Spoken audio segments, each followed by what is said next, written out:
حضرت عبداللہ ابن عباس فرماتے ہیں میرے نبی پاک علیہ السلام نے میری تربیت فرمائی، حضور نے میری تربیت فرمائی، اور محبوب پاک علیہ السلام نے فرمایا عبداللہ یاد رکھنا، یہ نوجوان دوست میری بات لکھ لیں، پریشان لوگ میری بات لکھ لیں، جن کے پاس قوت فیصلہ نہیں وہ اس بات کو لکھ لیں۔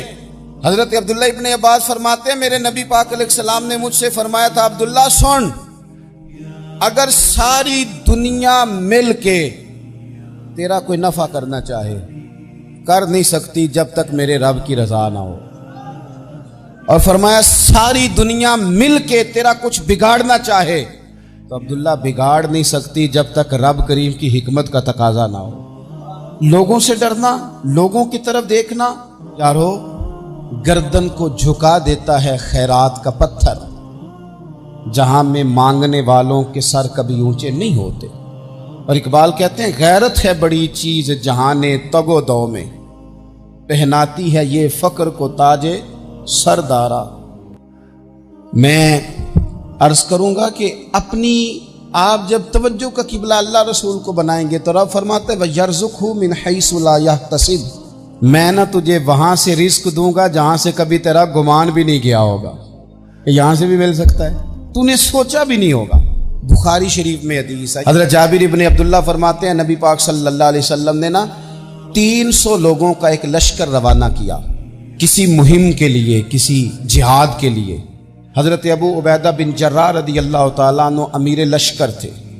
فرماتے ہیں غربت اتنی زیادہ تھی، بھوک اتنی زیادہ تھی کہ ایک ایک کھجور دن میں ایک وقت کھانے کو ملتی تھی، اور کچھ دن ایسے آئے کہ اب کھجور بھی نہیں مل رہی۔ فرماتے ہیں اتنی زیادہ بھوک لگی مجاہدین کو 300 بندہ پتے کھا کے گزارا ہونے لگے، یہ بخاری میں موجود ہے۔ آپ فرماتے ہیں کہ دریا کے کنارے ہمارا پڑاؤ تھا، ٹھہراؤ تھا، جب بھوک سے نڈھال ہو گئے نا وَيَرْزُقْهُ مِنْ حَيْثُ لَا يَحْتَسِبُ، اللہ وہاں سے روزی دیتا ہے گمان بھی نہیں ہوتا۔ فرماتے ہیں ایک مچھلی اللہ تعالیٰ نے دریا کے کنارے بھیجی، فرماتے ہیں وہ تھی تو مچھلی پر پہاڑ جتنی تھی۔ بخاری میں لفظ ہیں، حضرت جابر ابن عبداللہ رضی اللہ تعالیٰ عنہ فرماتے ہیں 300 آدمی 18 دن تک اس مچھلی کو کھاتے رہے، مچھلی ختم ہی نہیں ہوئی۔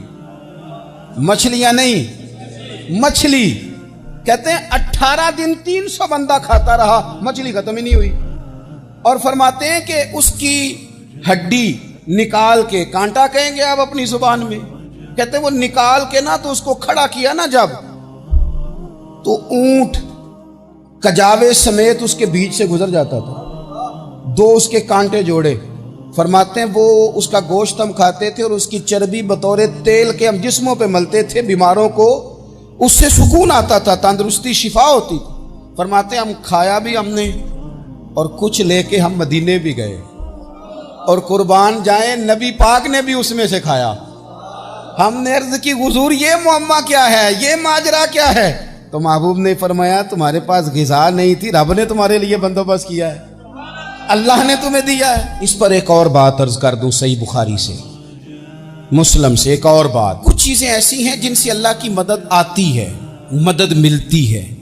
ایک چیز ان میں سے ایسی ہے جس سے بہت مدد نازل ہوتی ہے، وہ ہے کہ جب رب آپ کو دے نا تو پھر آپ بھی اس کے رستے میں دیں، پھر مدد آتی ہے، پھر اور آتا ہے۔ بخاری مسلم میں حدیث ہے، یہ زیادہ ہی توجہ طلب امر ہے، اس پر آپ غور کریں گے۔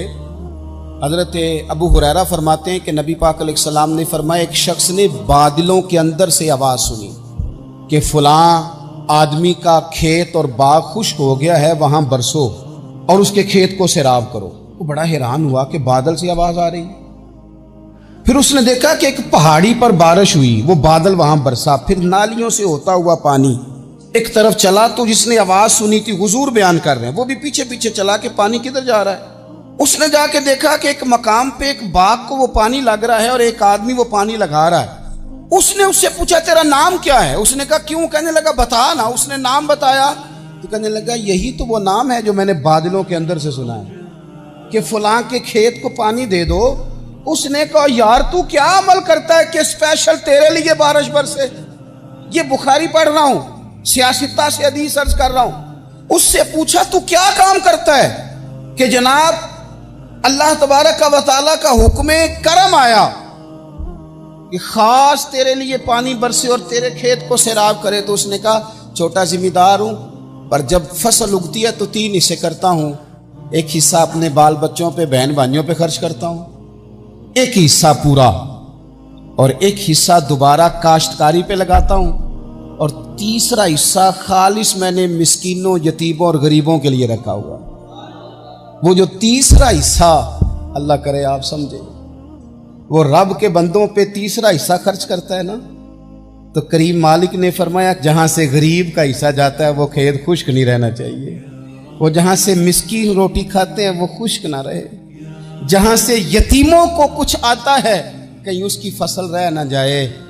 میں اور آپ بھی اگر اپنے مال میں مسکینوں، یتیموں، غریبوں کے حصے رکھ لیں گے تو فصلیں خشک نہیں رہیں گی، ان کے اندر تازگی آئے گی، نور آئے گا، کرم آئے گا، خاص کر خدا کی رحمت برسے گی۔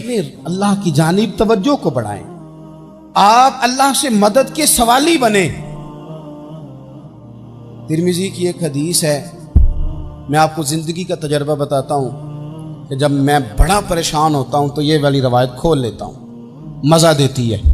میرے نبی پاک علیہ السلام نے فرمایا اپنے دکھ سیٹھوں نوابوں کو نہ کہنا، مالداروں کا نہ کہنا، ورنہ اللہ تمہیں کبھی غنی نہیں کرے گا۔ فرمایا اپنے دکھ اپنے رب کی بارگاہ میں عرض کرنا، جلدی کرے یا دیر سے کرے اللہ تمہیں لوگوں سے بے نیاز کر دے گا، اللہ تمہیں غنی کر دے گا۔ رات کو بیٹھو نا اس کی بارگاہ، اسے دکھڑے سناؤ، چھوٹی چھوٹی باتیں۔ حضور نے فرمایا نمک بھی مانگو تو رب سے مانگو، چھوٹی چھوٹی بات سے شروع کرو نا۔ جب بندہ شروع کرتا ہے نا چھوٹی چھوٹی چیزیں تو بڑی ساری چیزیں، یہ اس طرح ہوتا ہے جیسے بندہ رب سے گفتگو کر رہا ہے، مالک مجھے یہ چاہیے، مالک میں یہاں کمزور ہوں، اللہ میں یہاں پریشان ہوں۔ آپ یہ کر کے تو دیکھیں، لمبی لمبی دعائیں مانگ کے تو دیکھیں، اس کے حضور جڑ کے تو دیکھیں، آپ دیکھیں گے راحت کتنی ہے، سکون کتنا۔